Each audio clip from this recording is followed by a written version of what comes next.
내가 명하는 이 일에 너희를 칭찬하지 아니하나니 이는 너희의 모임이 유익이 못되고 도리어 해로움이라. 먼저 너희가 교회에 모일 때에 너희 중에 분쟁이 있다함을 듣고 어느 정도 믿거니와 너희 중에 파당이 있어야 너희 중에 옳다 인정함을 받은 자들이 나타나게 되리라. 그런즉 너희가 함께 모여서 주의 만찬을 먹을 수 없으니 이는 먹을 때에 각각 자기의 만찬을 먼저 갖다 먹으므로 어떤 사람은 시장하고 어떤 사람은 취함이라. 너희가 먹고 마실 집이 없느냐? 너희가 하나님의 교회를 업신여기고 빈궁한 자들을 부끄럽게 하느냐? 내가 너희에게 무슨 말을 하랴? 너희를 칭찬하랴? 이것으로 칭찬하지 않노라. 내가 너희에게 전한 것은 주께 받은 것이니 곧 주 예수께서 잡히시던 밤에 떡을 가지사 축사하시고 떼어 이르시되 이것은 너희를 위하는 내 몸이니 이것을 행하여 나를 기념하라 하시고 식후에 또한 그와 같이 잔을 가지시고 이르시되 이 잔은 내 피로 세운 새 언약이니 이것을 행하여 마실 때마다 나를 기념하라 하셨으니 너희가 이 떡을 먹으며 이 잔을 마실 때마다 주의 죽으심을 그가 오실 때까지 전하는 것이니라. 그러므로 누구든지 주의 떡이나 잔을 합당하지 않게 먹고 마시는 자는 주의 몸과 피에 대하여 죄를 짓는 것이니라. 사람이 자기를 살피고 그 후에야 이 떡을 먹고 이 잔을 마실지니 주의 몸을 분별하지 못하고 먹고 마시는 자는 자기의 죄를 먹고 마시는 것이니라. 그러므로 너희 중에 약한 자와 병든 자가 많고 잠자는 자도 적지 아니하니 우리가 우리를 살폈으면 판단을 받지 아니하려니와 우리가 판단을 받는 것은 주께 징계를 받는 것이니 이는 우리로 세상과 함께 정죄함을 받지 않게 하려 하심이라. 그런즉 내 형제들아 먹으러 모일 때에 서로 기다리라. 만일 누구든지 시장하거든 집에서 먹을지니 이는 너희의 모임이 판단받는 모임이 되지 않게 하려 함이라. 그 밖의 일들은 내가 너 언제든지 갈 때에 바로 잡으리라. 아멘. 고린도 교회 성도들의 예배에 대한 두 번째 질문을 다루고 있습니다. 첫 번째 질문은 어제같이 나눈 것처럼 예배 시 입는 복장, 태도, 머리에 모자 이런 것들을 모자가 아니죠. 머리에 쓰는 것들을 쓰냐 벗냐 그리고 예배하냐 이 문제를 다뤘다면 오늘은 예배 시 일어나는 주의 만찬 그때 일어났던 일들에 대한 것입니다. 여러분 주의 만찬이라고 하고요. 성찬이라고 하고 성만찬 표현은 다 다릅니다.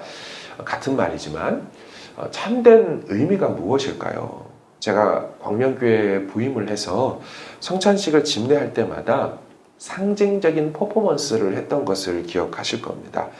어느 정도 되는 크기의 빵을 성찬 전에 제가 반으로 탁 하고 찢거나 거의 쪼개는 그런 모습을 보여드렸습니다. 제가 이 행동을 하는 이유가 있죠. 우리는 원래 또 지금도 서로 한 떡의 백성입니다. 원래 한 주 안에서 한 몸입니다. 라는 것을 얘기하고 싶어서 한 겁니다. 물론 성찬은 눈에 보이는 가시화된 복음이라는 별칭처럼 복음의 핵심이 잘 담겨 있습니다. 시청각 교육이라고 복음을 시청각 교육하는 거라고까지 말을 했죠. 떡은 우리에게 당신의 몸을 내어주시고 찢으신 걸 상징하지요. 떡은 예수께서 말씀하신 내가 바로 생명의 떡이다. 사람이 이 떡을 먹으면 영생하려니와 내가 줄 떡은 세상의 생명을 위한 내 살이다. 그래서 주님 자신이 생명의 떡이고 당신의 몸을 찢어서 우리를 살리고 먹였던 그것을 보여주죠. 나아가 포도주는 뭐합니까? 주의 흘리신 보혈이죠. 그 생명을 내어주시는 희생, 대속, 구속, 자신의 피로 맺으신 우리와의 새 언약 이런 것들을 다 상징합니다. 맞습니다. 이게 성만찬, 주의 만찬의 핵심 메시지예요. 하지만 이렇게만 성만찬을 이해한다면 반쪽짜리 성만찬에 대한 이해밖에 안 됩니다.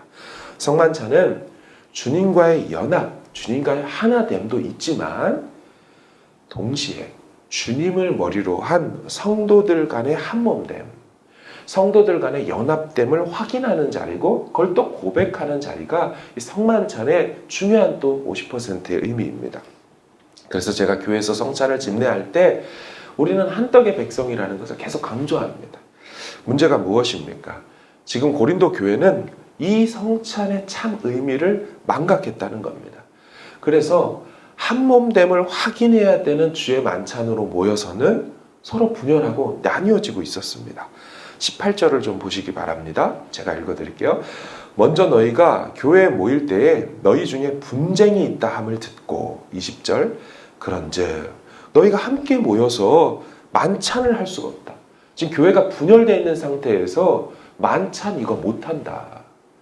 교회가 나뉘고 깨질 때 하지 말아야 될 게 뭐냐면 성찬이라고 얘기를 해주는 거예요. 21절 이는 너희가 먹을 때에 각각 자기의 만찬을 먼저 갖다 먹으므로 어떤 사람은 시장하고 어떤 사람은 취함이라. 22절 너희가 먹고 마실 집이 없느냐? 너희가 하나님의 교회를 업신여기고 빈궁한 자들을 부끄럽게 하느냐? 내가 너희에게 무슨 말을 하랴? 너희를 칭찬하랴? 이것으로 칭찬하지 않는다. 여러분 어제 본문에서는 칭찬이 있었던 걸 기억하십니까? 비록 예배복장에 대한 가르침이 있긴 했지만 바울은 칭찬조로 그 분위기를 이끌어갔죠. 2절 보시면 너희가 모든 일에 나를 기억하고 또 내가 너희에게 전하여 준 대로 그 전통을 너희가 지킴으로 너희를 칭찬하노라. 근데 오늘 분위기는 17절부터는 처음부터 내가 명하는 이 일에 너희를 칭찬하지 않는다. 이는 너의 모임이 유익하지도 못하고 도리어 해가 되고 있다. 22절 마지막 너희를 칭찬하랴? 이것으로 칭찬하지 않는다. 매우 대놓고 호되게 꾸짖고 있습니다. 핵심은 교회가 교회됨의 본질인 하나됨과 형제 사랑을 잃어버렸기 때문입니다. 진리에서 벗어난 것도 교회는 큰 문제가 되지만 그 진리가 함의하고 있는 그 삶을 살아내지 못하는 그 삶도 매우 큰 문제라는 것입니다. 당시 1세기 예배는요, 예배 후에 거의 항상 주의 만찬을 했습니다.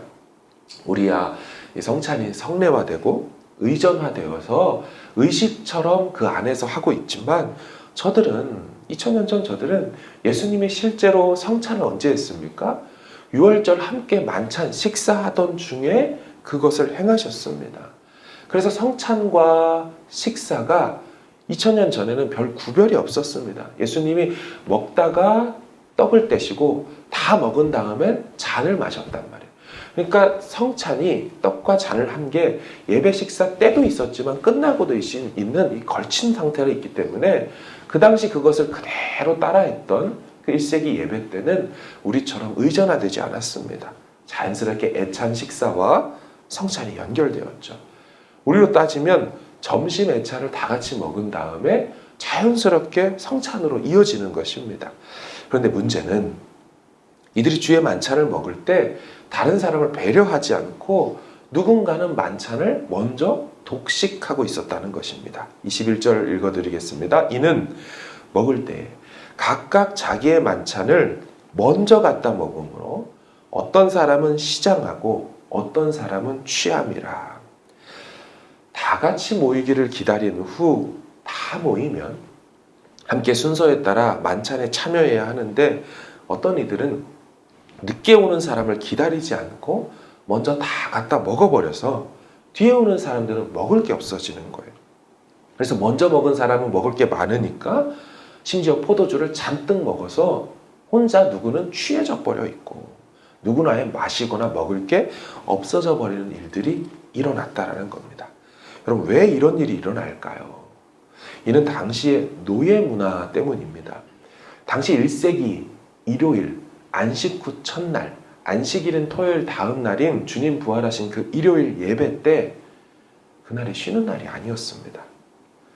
오늘날처럼 일요일이 공휴일이 된 건 콘스탄틴 대제가 로마에 국교를 선언하면서 기독교를 선언하면서 일요일을 공휴일로 법제화한 건 321년 그 시절입니다.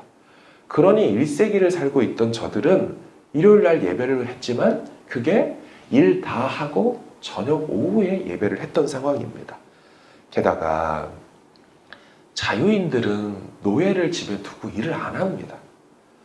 그러니 그들은 집에 편하게 있다가 예배 시간이 되면 일찍 오고 할 일이 없으니까. 그래서 만찬 때 막 갖다 먹습니다. 하지만 노예인 다른 그리스도인들은 그 시간에 맞춰올 수가 없습니다. 믿지 않는 주인을 둔 노예 그리스도인들은 일 다 끝나고 늦게 와보면 지치고 힘도 없는데 만찬마저도 자유인들이 독식해버리고 원래 잘 먹는 사람들, 이런 성도를 전혀 배려하지 않는 모습이 이때 이렇게 보여졌던 것입니다.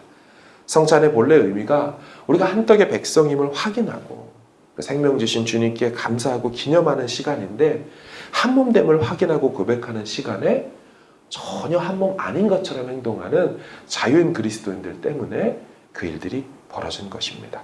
그래서 바울이 이런 말을 하는 거죠. 27절 보십시오. 그러므로 누구든지 주의 떡이나 잔을 합당하지 않게 먹고 마시는 자는 주의 몸과 피에 대하여 죄를 짓는 것이니라. 28절 사람이 자기를 살피고 그 후에야 이 떡을 먹고 이 잔을 마실지니. 29절 주의 몸을 분별하지 못하고 먹고 마시는 자는 자기 죄를 먹고 마시는 것이다. 여러분, 이 맥락을 잘 보셔야 합니다. 주의 떡이나 잔을 합당하지 않게 먹고 마시는 자는 본문의 어떤 맥락 속에서 누구를 얘기합니까?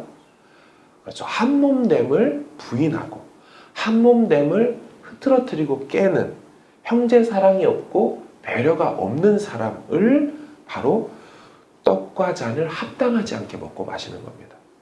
보통 이 부분을 문맥에 따라서 해석을 못해서 이 부분만 딱 떨어뜨려 놓고 밖에서 혼자 저지른 죄 때문에 못 먹게 할 때가 있는데, 그걸 포함할 수 있지만 본문의 원 의미는 그게 아닙니다. 나아가서 29절에 주의 몸을 분별하지 못하고 먹고 마시는 자는 자기 죄를 먹는다 했거든요. 이게 무슨 의미겠어요?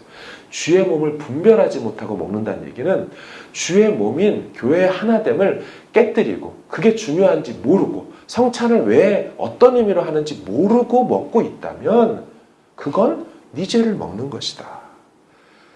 교회에서, 공동체에서, 고린도 교회 내에서 막 상처 주고 아프게 하고 나뉘고 그런 상태에서 전혀 모르는 채로 자기 혼자 뭘 먹고 있다면 너는 형제 사랑하지 못하는 그 죄를 네가 지금 지으면서 그걸 참여하고 있는 네 죄를 먹고 있는 것이다를 드러내주는 장면입니다. 분명히 하루 종일 일하다가 지친 몸으로 예배하러 온 노예 신분 그리스도인들은 딱 와서 보니 자유인들의 막 취해 있고 음식은 어지럽혀져 있고 그런 모습 보며 마음이 어려워졌을 겁니다.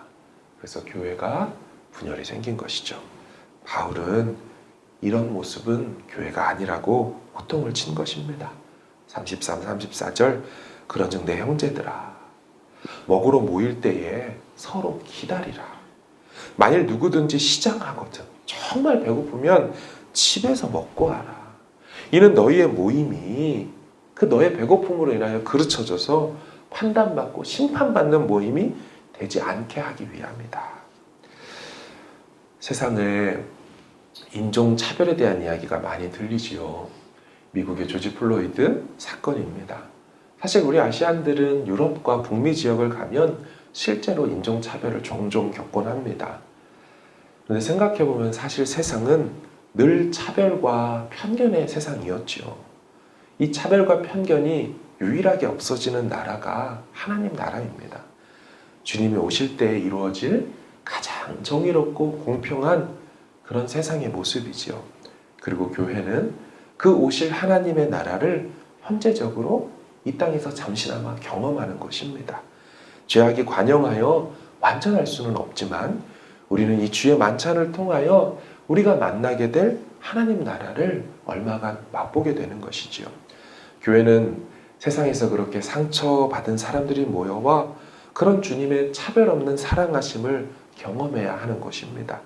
종이나 자유자나 유대인이나 헬라인이나 부한 자나 가난한 자나 권세 있는 자나 그렇지 않은 자나 다 주 안에서 한 지체가 되고 형제고 자매임을 누리게 되는 곳, 그게 바로 교회인 줄로 믿습니다. 이런 한몸된 교회를 이뤄가는 건강한 교회, 건강한 성도, 건강한 가정이 되어지기를 주의 이름으로 축원합니다. 아멘. 우리 같이 기도하기를 원합니다. 하나님, 우리가 당장 지금 뭐 성찬을 하는 건 아니지만 하나님 이 마음으로 교회의 본질인 이것을 잘 기억하여서 늘 우리가 주님의 몸을 분별하기를 원합니다. 성찬 때도 이것들을 기억하며 함께 하기를 원합니다. 주님이 찢고 흘리신 보혈만 가슴에 품고 그게 복음의 전부라고 생각하지 말고 하나님이 한 몸됨을 지켜나가는 것도 주님이 자신의 몸을 내어주신 또 다른 중요한 의미, 너희를 하나 되게 하고 너희를 한 몸 되게 하고 그리스도 안에서 통일되게 하려고 내가 죽은 거고 내 몸을 나눠줬다라는 이 사실을 기억하여 하나님 형제 사랑과 주님의 그 복음 죽으심에 대한 감사가 같이 우리 안에서 어우러져서 넘쳐날 수 있는 그런 하루하루 되게 해달라고 같이 기도하시고 또 몸된 또 교회와 또 가지고 나오신 기도 제목으로 기도하시고 평안히 돌아가시길 바랍니다. 함께 기도하겠습니다.